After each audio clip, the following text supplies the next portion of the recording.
Hallo, heute sind wir im Zoo Dortmund.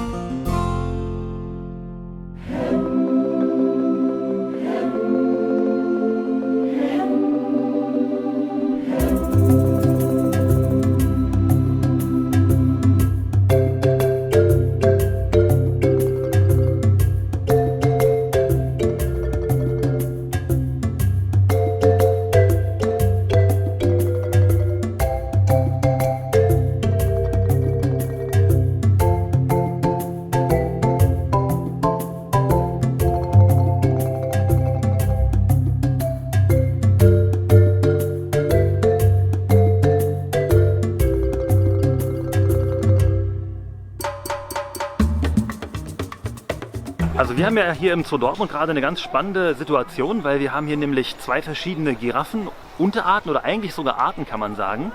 Weil der Tsikomo, der hier gerade anspaziert kommt, ist eine Angola-Giraffe. Die einzige Angola-Giraffe im Moment in Deutschland, man könnte sagen die letzte Angola-Giraffe in Deutschland. Leider endet damit bei uns ja auch eine Tradition hier in Dortmund. Wir halten seit 1986 hier Angola-Giraffen, seit wir das Haus gebaut haben. Es ist aber so, dass wir jetzt langfristig auf Kordofan-Giraffen umsteigen. Also Maoli und Penda, das sind Kordofan-Giraffen. Und das hat ganz praktische Hintergründe, weil wir Zoos arbeiten ja alle zusammen über die europäischen Erhaltungszuchtprogramme, EEPs oder EASA Ex Situ Programs, wie man ja auch sagt jetzt. Und das wird ja für Giraffen im Opel Zoo in Kronberg geführt. Und natürlich muss man auch immer gucken, dass man Jungtiere zwischen den Zoos tauschen kann. Und bei den Angola-Giraffen ist es so, wir hier, der Zoo Dortmund, sind da unter den Haltern so ein richtiger Exot, weil die ganzen Angola-Giraffen werden sonst in Portugal gehalten, in Spanien, in Südfrankreich, und es war in der Vergangenheit immer sehr umständlich, die Tiere zu tauschen.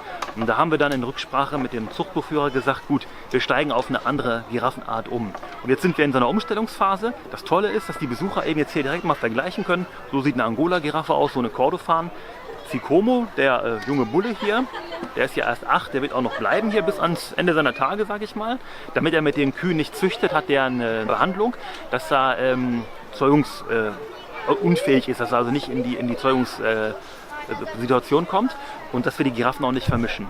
Also da kommt auch jetzt mal eine Kordofan-Giraffe vorbei, das ist die Maoli. Also jetzt haben wir hier den direkten Vergleich. Maoli schnappt sich da ein bisschen von der Weide und Tsikomo hat ja schon gegessen. Und die sollen natürlich sich nicht vermischen. Natürlich sind die Mädels jetzt noch ein bisschen jung dafür. Langfristig werden wir hier umbauen. Das heißt, hier hinter mir ist die alte Rentieranlage. Die wird komplett abgerissen. Da kommt ein Giraffenbullenstall hin. Und die Giraffenaußenanlage wird erweitert. Und dann werden wir zukünftig den Bullen auch in einem extra Stallgebäude unterbringen können. Das ist bei Giraffen auch wichtig, weil die Giraffenbullen sind ja nicht so die Romantiker. Das heißt, die muss man abends sowieso, oder sollte man häufig, kommt man in so eine Situation, dass man die absperren muss. Und wenn der Giraffenbulle dann abgesperrt werden muss, bietet sich auch eine räumliche Trennung an. Das heißt, die Männer wohnen dann hier, Tsikomo und der neue Bulle, und die Frauen da. Aber das ist noch nicht in naher Zukunft, das ist gerade in der Planungsphase. Man sieht ja gerade sehr schön den langen Hals von Tsikomo. Und was ja ganz spannend ist, der Tsikomo als Giraffe, wie auch andere Giraffen, hat ja genauso wie wir auch 7 Halswirbel. Das haben ja eigentlich fast alle Säugetiere. Da gibt es ja nur wenige Ausnahmen, Faultiere und Seekühe. Und ansonsten 7 Halswirbel, halt ein bisschen größer als bei uns. Und der lange Hals, ja, das ist ja auch immer so ein bisschen, da gibt es ja auch verschiedene Theorien. Man hat ja lange Zeit gedacht, gut, langer Hals kann er einfach super gut oben Futter irgendwo greifen aus den hohen Astregionen. Aber das hat ja auch tatsächlich auch mit deren Fortpflanzung zu tun. Giraffenbullen kämpfen ja auch mit den Hälsen, die hauen nie gegeneinander. Das heißt, das ist also auch ein Merkmal, was dann auch bei der Paarung entscheidend ist. Bullen mit großen, kräftigen Hälsen können sich auch dementsprechend besser fortpflanzen. Also es dient nicht nur dem Nahrungserwerb. Also wir sind echt froh auch, dass wir Tsikomo hier behalten dürfen. Weil Tsikomo, wie man ja sieht, ist wirklich eine super Giraffe. Der ist total zutraulich. Das ist ja auch nicht selbstverständlich, dass man so mit einer Giraffe arbeiten kann, dass man den auch anfassen kann und sowas. Das mögen ja auch gar nicht alle Giraffen. Und für ihn ist es ja auch gar nicht so schlimm. Manche haben vielleicht Mitleid oder Arme wird sich nie fortpflanzen können. Aber durch diese Unterdrückung, die wir bei ihm ja durchführen, unsere Tierärztin, kommt er ja auch gar nicht in so einer Situation, dass er überhaupt dieses Verlangen hat, sich fortzupflanzen.